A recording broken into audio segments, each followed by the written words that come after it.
بسم اللہ الرحمن الرحیم۔ تعارف سورہ المزمل پیش کر رہے ہیں۔ نام سورہ، پہلی ہی آیت کے لفظ المزمل کو اس سورت کا نام قرار دیا گیا ہے۔ یہ صرف نام ہے، اس کے مضامین کا عنوان نہیں ہے۔ زمانہ نزول، اس سورت کے 2 رکوع الگ زمانوں میں نازل ہوئی ہیں۔ پہلے رکوع بلا اتفاق مکی ہے۔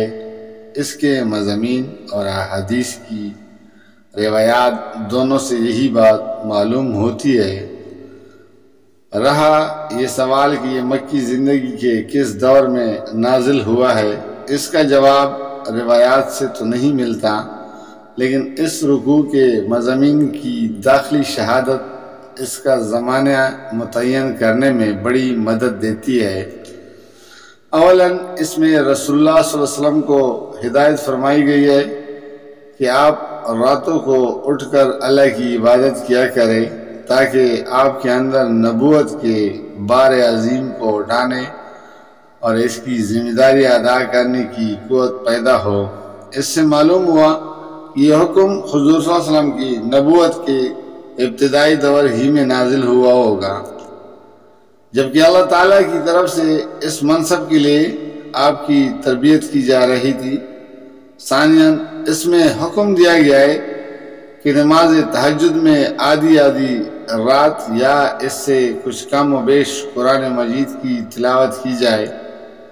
یہ ارشاد خود بخود اس بات پر دلالت کرتا ہے کہ اس وقت قرآن مجید کا کم از کم اتنا حصہ نازل ہو چکا تھا کہ اس کی طویل قرات کی جا سکے۔ ثالثاً اس میں رسول اللہ صلی اللہ علیہ وسلم کو مخالفین کی زیادتیوں پر صبر کی تلقین کی گئی ہے اور کفار مکہ کو عذاب کی دھمکی دی گئی۔ اس سے ظاہر ہوتا ہے کہ یہ رکوع اس زمانے میں نازل ہوا ہے جب رسول اللہ صلی اللہ علیہ وسلم اسلام کی اعلانیہ تبلیغ شروع کر چکے تھے اور مکہ میں آپ کی مخالفت زور پکڑی جا چکی تھی۔ دوسرے رکوع کے متعلق اگرچہ بہت سے مفسرین نے یہ خیال ظاہر کیا ہے کہ وہ بھی مکہ ہی میں نازل ہوا ہے، لیکن بعض دوسرے مفسرین نے اسے مدنی قرار دیا ہے اور اس رکوع کے مضامین سے اسی خیال کی تائید ہوتی ہے، کیونکہ اس میں قتال فی سبیل اللہ کا ذکر ہے اور ظاہر ہے کہ مکہ میں اس کا کوئی سوال پیدا نہیں ہوتا اور اس میں فرض زکوٰۃ ادا کرنے کا بھی حکم دیا گیا ہے، اور یہ بات ثابت ہے کہ زکوٰۃ ایک محسوس شرح اور نصاب کے ساتھ مدینہ میں فرض ہوئی ہے۔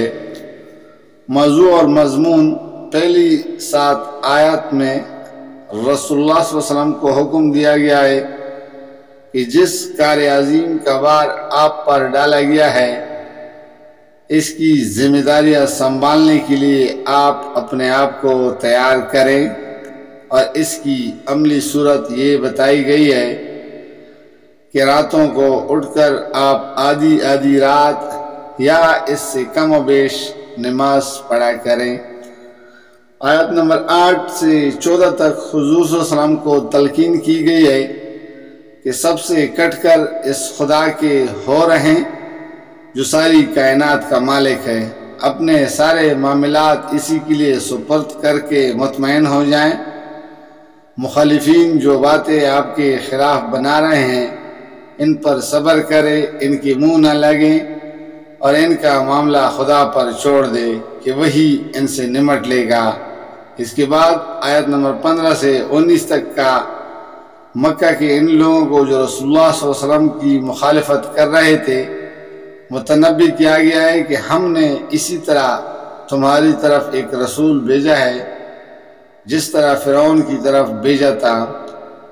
پھر دیکھ لو کہ جب فرعون نے اللہ کے رسول کی بات نہ مانی تو وہ کس انجام سے دوچار ہوا۔ اگر فرض کر لو کہ دنیا میں تم پر کوئی عذاب نہ آیا تو قیامت کے روز تم کفر کی سزا سے کیسے بچ نکلو گے؟ یہ پہلے رکوع کے مضامین ہیں۔